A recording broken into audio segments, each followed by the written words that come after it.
Hi, I'm Nat. I'm Albert. We're gonna review The Silent Patient. This is my book.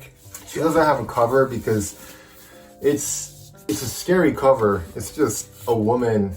It's a portrait of a woman whose lips are sort of torn out there, right? Right here. Yeah. And look at her eyes. They're so scary. Yeah. So, yeah, I just took it off.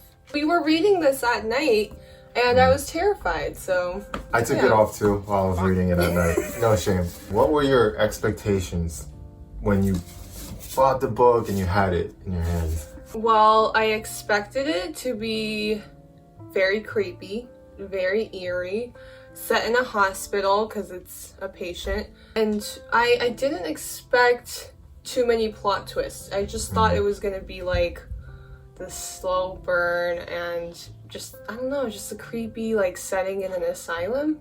Yeah. I didn't know what much more to expect. That was it. I had a similar expectation. I think I expected something fast-paced, something psychologically thrilling, and it did not disappoint at all. We started this book Christmas. Right after Christmas. Right after Christmas. We wanted to start actually on the New Year's, but we finished before the New Year's. So that was like 4 days. 4 days. 4 days. It was a book that you just didn't want to drop. Like every page was... It's a page turner. Yeah. Yeah. So we covered expectations.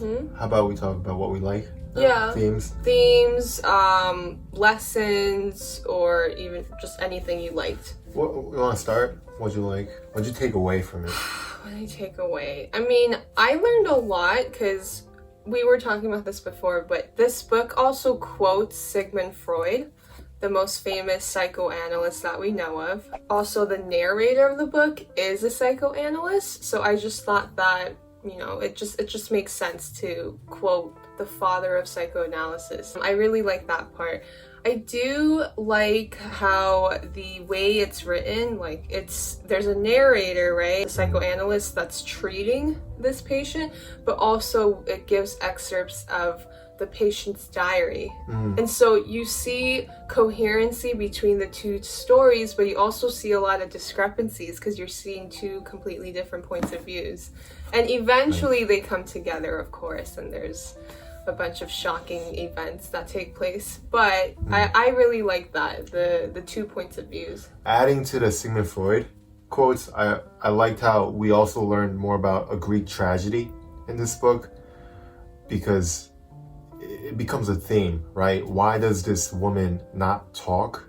Like, why does she choose not to talk? And that, I think, that got us, right? We both wanted to know why she wasn't talking. And one thing I really enjoyed, because we read this together out loud, and we tried different ways, but each chapter is really short too. The longest was maybe, not even sure, 10 pages or less. Yeah, maybe. Short chapters were like 2 pages, 2, 3. So it was really nice I really enjoyed the short chapters. Me too. It was just easy to read. Like, if you're not someone that regularly reads thrillers like Albert here, I mean, I think this is a really good first thriller to pick up on. Yeah, it's like the perfect amount of scare, right? Yeah. Every night we were like, let's read more. Let's continue reading. Yeah. I think we talked about expectations coming in and then what we liked. I think we could talk about what we didn't like, or things that rooms for improvement maybe. Because I think you might have a better perspective on that, just because I read so many like thrillers. I read a lot of Stephen King books. Like, I'm a huge fan. I actually like I don't want to go. Oh my god. I might need to do a separate review on The Stand and like compare the book to the stupid show that they have on CBS, which is awful. I still watch it though. There were like things where I didn't feel like, like he didn't close off. Like, for example, at the end of the book, I expected more. I was expecting another twist. I feel like there could have been more development as to what happened more, because I felt like some introductions were sort of short and that was it. Maybe it was like a red herring. We talked about red herrings. Oh yeah, during this book. You told me that word. Yeah, so that was it for me. I think at the end I expected more. For me, I think this book could have been longer.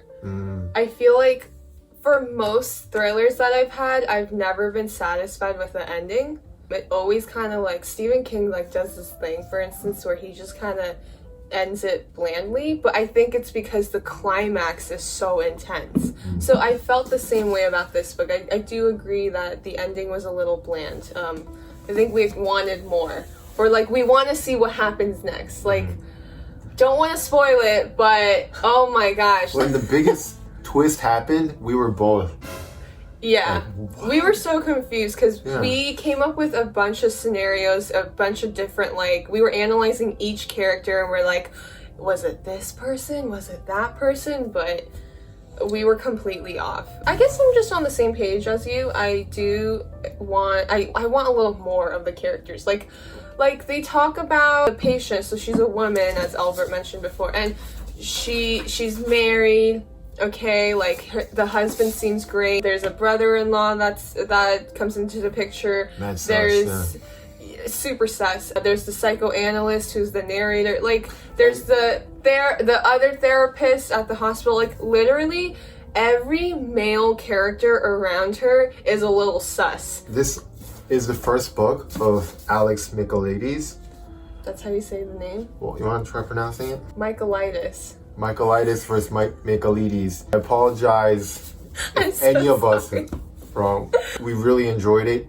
So please buy a copy on Amazon. I would give it 4 out of 5 stars. This is my first review, and I think 4 is gonna set the bar. I'm gonna give it a 5 because I've never finished a book in 4 days. This was my first one, so it exceeded my expectations. Wow. Yeah. Okay. All right. Well, what do I say? Like, click below to subscribe. No? And give us a like. Thumbs up. Thanks, everyone. Bye. Bye.